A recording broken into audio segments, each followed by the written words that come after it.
Françoise Vernet, silent suffering, active resignation, and the moral strength that frees the conscience. The testimony of the spirit Françoise Vernet, presented in the second part of Heaven and Hell, reveals a spiritual state marked by conscious resignation in the face of suffering, by active acceptance of trials, and by the construction of a silent moral strength that sustains the conscience after passing. It is a narrative that shows how pain, when experienced without revolt and with meaning, can become an element of inner growth. Françoise Vernet manifested with serenity, clarity of identity, and preserved memory. In life, she faced significant difficulties, illnesses, and limitations that imposed deprivations and continuous effort. However, she did not transform pain into bitterness. Her intimate stance was one of patience, humility, and trust, without denial of reality, but also without despair. After the death of the body, this attitude reflects in spiritual balance and calm lucidity. Modern depth psychology helps to understand this state by distinguishing active resignation from passive resignation. The former involves conscious acceptance of what cannot be changed, combined with the preservation of meaning and inner dignity. This stance reduces psychological suffering and strengthens identity. On a spiritual level, it translates into emotional stability and the capacity for learning. Spiritism clarifies that Françoise Vernet's favorable condition is not a result of suffering itself, but of how it was faced. Pain is neither idealized nor desired, but when inevitable, it can be experienced with values that preserve consciousness. Divine justice does not reward pain. It recognizes the moral courage of those who do not allow themselves to be hardened by it.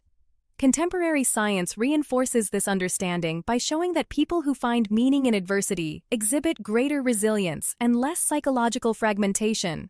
Studies on coping indicate that conscious acceptance, combined with internal values, is one of the most protective factors for mental health.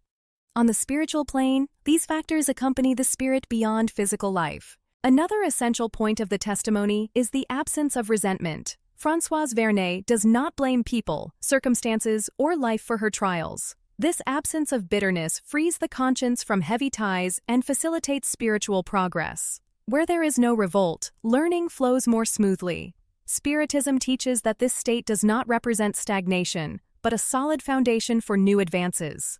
The consciousness that learns to navigate trials with balance becomes more capable of service, understanding others, and continuous evolution. The serenity achieved is not an end, but a support point. This account carries a profoundly relevant message.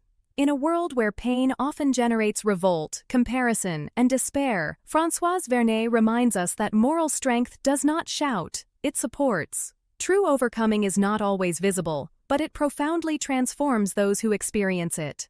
Françoise Vernet teaches us that we do not choose all the trials, but we choose our inner posture towards them. Consciousness grows when it learns to suffer without losing humanity, patience, and respect for oneself. Reflecting on this testimony is an invitation to active serenity in the present. Developing conscious acceptance, cultivating meaning, and preserving values now is the safest way to build future balance. Spiritual evolution advances when pain does not extinguish love. If this account helped you reflect on resignation, resilience, and inner growth, like, share, and leave your comment. Your participation helps this message reach more people.